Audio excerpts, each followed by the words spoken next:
Sad love story. Hello friend, आज मैं आपको प्यार की लव स्टोरी सुनाने जा रहा हूँ। यह एक लड़के की प्यार भरी जीवन की सच्ची कहानी है, जिसके लिए वह कुछ भी करने को तैयार था, जो उसके दिल की गहराइयों तक जा चुकी थी। वह एक लड़की से बहुत प्यार करता था। वह उसी कॉलेज की स्टूडेंट थी जहां उसके पापा पढ़ाते थे। यूं तो वह उसे कई बार देखा था, लेकिन एक बार वह उसके सपनों में आकर कुछ ऐसी यादें दे गई कि आज भी उसी सपनों में जीना चाहता है।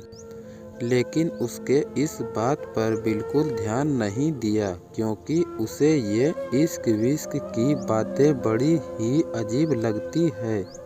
उसने यह कभी नहीं सोचा कि आने वाले दिनों में वह उसे इतना चाहेगा कि उसके दिल और दिमाग हर पल बस उसी की यादों में कैद रहेगा।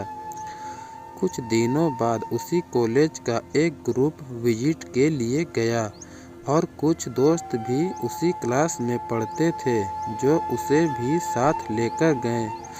पहले तो उसने बहुत मना किया, लेकिन जैसे ही उसे पता चला कि वह भी वहां आ रही है, तो वह तुरंत तैयार हो गया।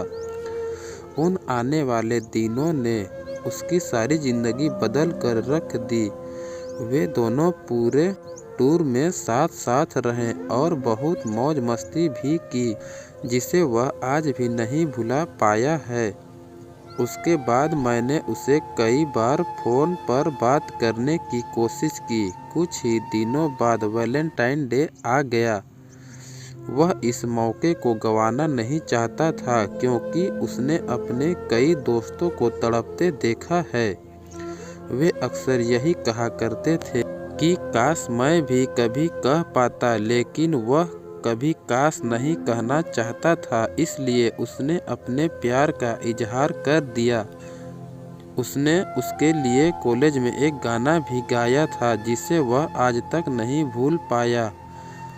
वह उससे 1 साल बड़ी थी, लेकिन वह ऐसी किसी भी बात पर ध्यान नहीं दिया, क्योंकि वह उसके प्यार में इस कदर डूब गया था कि उसे सिर्फ और सिर्फ उसी की ही तलाश थी। 2016 को वह कभी नहीं भूल सका, क्योंकि यह साल उसके ज़िंदगी का सबसे खूबसूरत साल बन गया था। बाद में उसने अपने मम्मी को भी बता दिया और रिश्ते के लिए वह राजी भी हो गई, लेकिन शायद उसके नसीब में ही कुछ और ही लिखा था।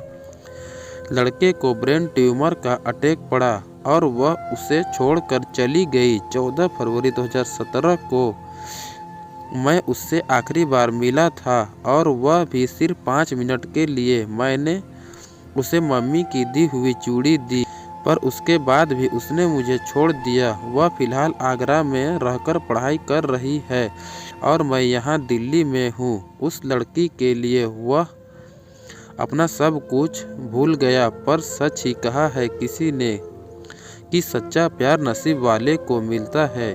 मैं प्रार्थना करता हूँ जिंदगी ऐसा मजाक किसी के साथ ना करे। फ्रेंड, अगर ये कहानी आपको पसंद आई हो तो हमारे चैनल को लाइक शेयर सब्सक्राइब करें।